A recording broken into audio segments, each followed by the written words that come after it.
Hey guys, welcome to my Horus Eldlich Gravekeeper deck profile video. Obviously, the meta is crazy right now. Fire Kings everywhere. Every deck is using graveyard manipulation. They spam constantly. They're constantly recurring off the graveyard. So I thought, what's a good way to counter this? Horus Stun has been trending.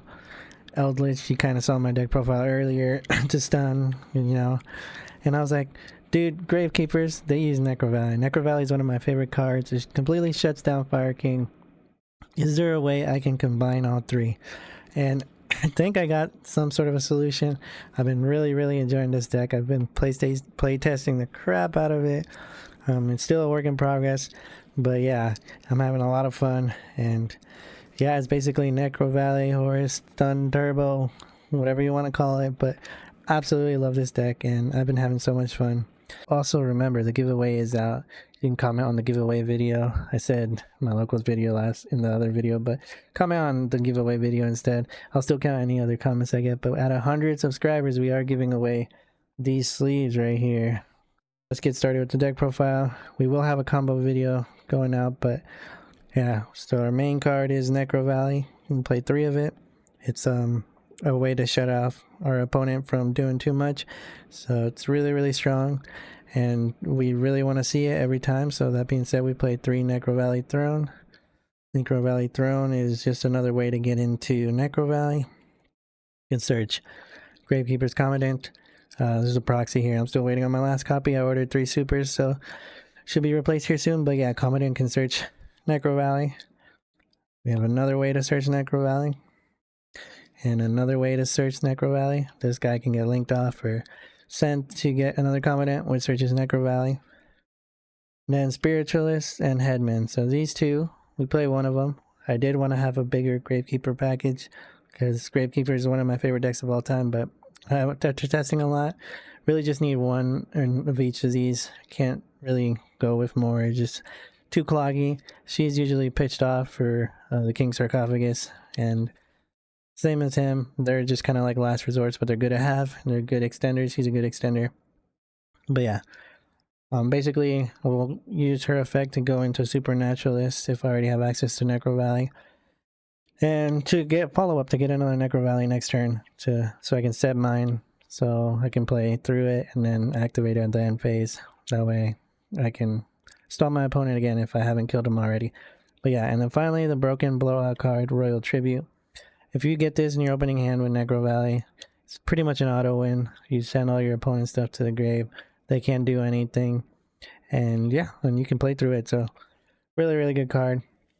That is the Necro Valley package, the Gravekeeper package. So with the Horus engine, spoilers here, let's get these guys out. Pretty standard list for Horus cards. We got the 3 Mseti, 2 King Sark, 3 Walls, and one of each of the names. We don't play the Horus monster, but 3 Mseti is our main card. He helps us get into King Sarcophagus, which can start all our plays. This is basically our rank 8 turbo deck or engine. Yeah, Mseti also gets us a draw.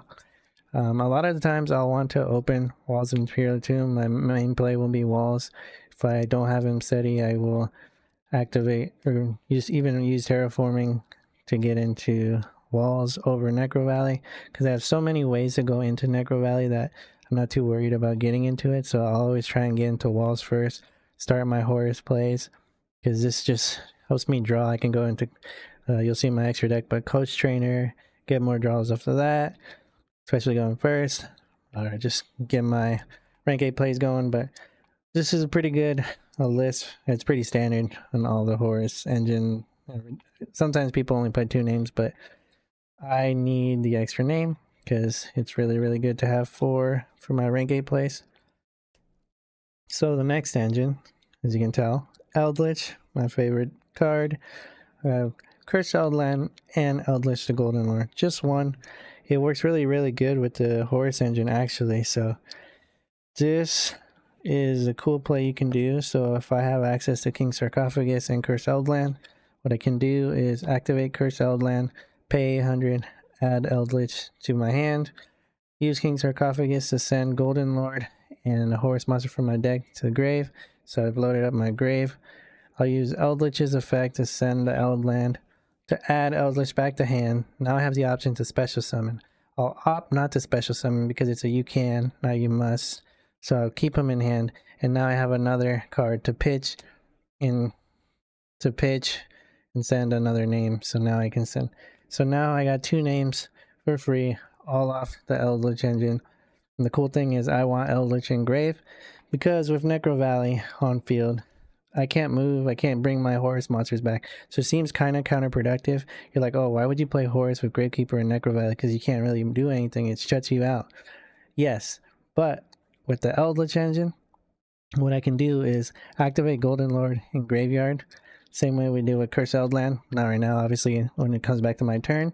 So keep the Necro Valley for my opponent's turn so they can't move. And then on my turn, Golden Lord will pitch Necro Valley for cost. Necro Valley is not live anymore now. Golden Lord can go into hand, special summon itself. But now, the cool thing is, I probably have another way to get into another Necro Valley for the next turn. But now all my Horus monsters are live again. I can go do my rank 8 plays, go for the kill. And then if somehow I'm not able to kill my opponent, activate another Necro Valley and rinse and repeat. What I'll do is make sure I get Golden Lord back in the grave, get all my Horus monsters back in the grave, Link monster or whatever, or with my rank monsters. And yeah, try to do a really good board so that my opponent cannot play. So that's the combo with Eldlich and Curse Eldland. Pretty crazy. That was like a last minute addition too, just because my idea was to just put all my favorite archetypes together, and somehow it works. This is my very first like original deck. Obviously the Horus and Eldlich stun part isn't so original because you got it from some other people, but the Gravekeeper part is all of mine. I have not seen this anywhere, and I'm absolutely loving it. So then the next mini engine we have is Ken. So we play 3 Gen, 1 Ken. Basically the idea, I guess I'll just say I have Rhoda 2, Rhoda's to search the Gen. I don't really normal summon that much, so Gen is usually what I like to normal summon. We play 3 talents. So Gen will summon the Ken on the opponent's field, automatically activate the draw 2 and discard 1, which is really good because that can get into the talents if I don't have it, or get me into an M-Seti, or get me into a other Horus name that I can pitch for free, so I don't have to worry about discarding a card from King Sarcophagus. So it's just really good. The discard is really good, and it helps me get the talents. Talents will help me draw more. If I'm drolled, I can just use it to rip my opponent's hand and make sure that they don't play, because then I'll be able to get into Necro Valley and put back their starter card, or see if they have a Nibiru. The 2 cards we struggle the most with are Nibiru and Droll, but we have plenty of ways to play around it too. So yeah, we have this. That's our last engine. Then we have our stall cards. So 3 skill drain. Skill drain is broken. There's not really much to say about this. We can out our own skill drain with Eldlich, same way we out our own Necro Valley. Eldlich can out our skill drain, so we can keep playing. Play 1 MST if for some reason we haven't seen Eldlich. MST is just really good to destroy our own Necro Valley, destroy our own skill drain, so that we can keep playing. And back row move is pretty good in the format right now, so it's a quick play, so really good. Like I mentioned, we struggle playing Droll and Nibiru. Not really, we don't really struggle, but with cards you don't want to be hit with, so we do play the one called by. And then finally the final stun card, another proxy here because mine's on the way, but Lad, Light and Darkness Dragon. So if I don't have the greatest hand, I'll try and go into this, but he's really easy to summon, especially with the Horus engine, because basically the Horus monster is summoned for free, and then I can just tribute Lad. You want to do this at the very end of your play, because this negates your own cards, it'll negate your Necro Valley and everything. So after I'm done with everything, make sure I have 2 cards on field to summon this guy, and make sure I have Necro Valley already activated so Blind Darkness doesn't destroy anything. And yeah, just end on a Lad on top of whatever else I've built up, and he'll just negate, and my opponent just can't play through this. So really good card in this deck. Total is 41 cards. I absolutely love it so far. Go into the extra deck. So we kind of mentioned Supernaturalist already, but don't really ever go into him. He's really just there if I have no way to get into Negro Valley. It's one other way into it to get a follow-up. You don't summon him unless you've already had Necro Valley, because to summon him you have to have Necro Valley for the Supernaturalist. So he's kind of a win more card, but he's also good in the grind game. So I would recommend him, and he can get pretty high up there in attack. But he's not that necessary, but it is nice to have, and it's a Gravekeeper deck. So let's go into our rank 8 engine. So pretty cool engine here. So we have a spell negate, a monster negate, a draw engine, push for game, attack, blow up the field, and send for protection. Really good at rank 8 cards. A lot of the time I'll end on a Photon Lord and a Hope Harbinger. If I do have skill drain access, then in Necro Valley, opponent is not playing through that. This is usually on my turn 2 on my follow-up to get rid of any problem cards. Same with this guy. They can OTK with this.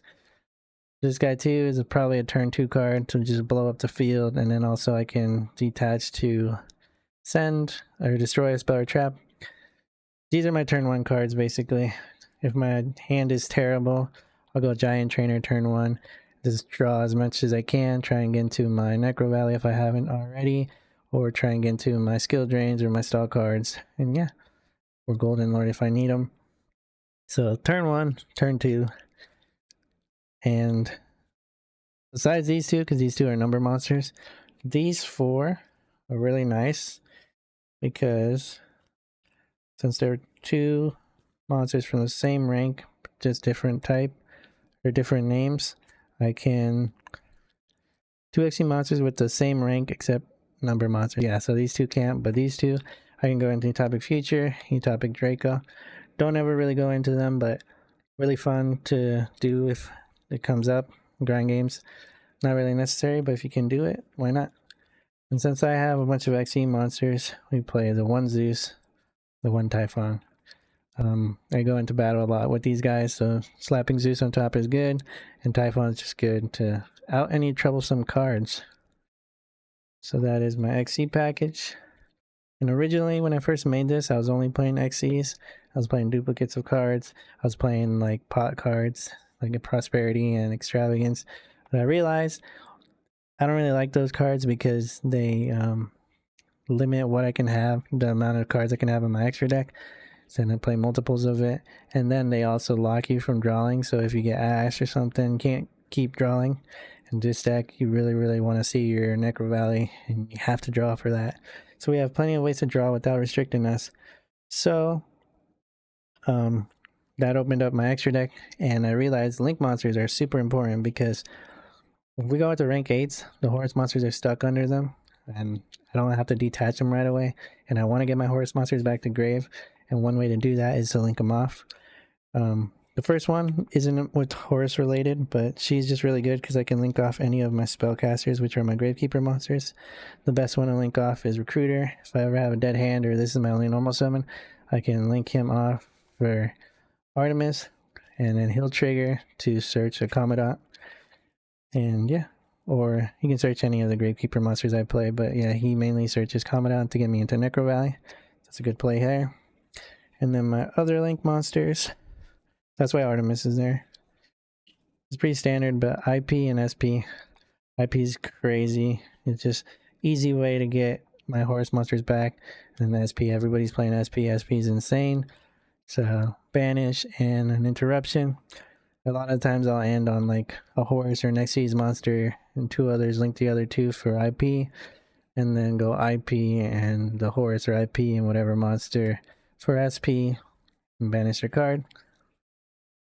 And then BLS. So we play a lot of high level monsters with the Horus, and he just gets another way to out a card. He can, if he destroys a monster, he can increase his attack, he can banish a card on field, or he can make a second attack on the next turn. It's really good, and I love this card, and this is kind of a fan favorite too. So The theme of this deck is playing with my fan favorite cards, and they actually synergize pretty freaking well, so I really like it. My side deck, I'm not really trying to side for specific matchups. I just want to break boards if I have to. So that being said, we play the 1 Change of Heart, 3 Mind Control, Snatch Steal, Lightning Storm, Raigeki. All just blowout cards trying out whatever my opponent could possibly build. They have Omni Negates, if they have whatever, trying to blow up something, take something, and we have our talents too, so we can steal. Just board breakers, pretty much. The reason I really like the 2 Raigeki, 2 Lightning Storm is the fact that if I summon Necro Valley and then blow up their field, they can't get those cards back. They're gone. So they're locked in the graveyard, and it's just a really good way to shut my opponent out. Another thing is summon limit. So sometimes I'll side out my skill drains for summon limit, because summon limit's broken too. Skill drain, if I need to see other cards, or I see it's not really doing much depending on my opponent's deck, I'll do that instead. 1 Tikaboo, I'll only side this in if it works obviously against my opponent, and yeah, and then we do play the Droll and 1 Crossout. I would play 3 Crossout, but I only have 1, and just a 1 Droll target, because Nibiru doesn't really scare me as much. It's mostly Droll, because we need to draw a lot in this deck. So we will try and focus on hitting Droll with Crossout or Called By. And yeah, I will add this in if I see my opponent is playing it. So that's the concept there. You can kind of do whatever you like. Side deck is usually just depending on your locals anyway, but that is what I have decided to go with. But yeah, guys, this is my Necro Valley, Gravekeeper, Horus, Eldlich Stun deck. I hope you enjoyed it. Had lots of fun. I've been testing this out all week, just doing cutting and adding cards. This will probably get revised. It's 41 cards. But yeah, I'll have a combo video with like replays and stuff showing you. But yeah, thank you guys for watching, and stay tuned for those videos soon. Yeah, we're giving away a pair of both of these sleeves, so yeah, comment and we'll give away these 2. I have a brand new pair, not these guys exactly, but I have a brand new pair that I'll be giving away to a lucky commenter once I hit 100 subscribers, so don't forget about the giveaway. Stay tuned for the other videos, and see you later. Peace.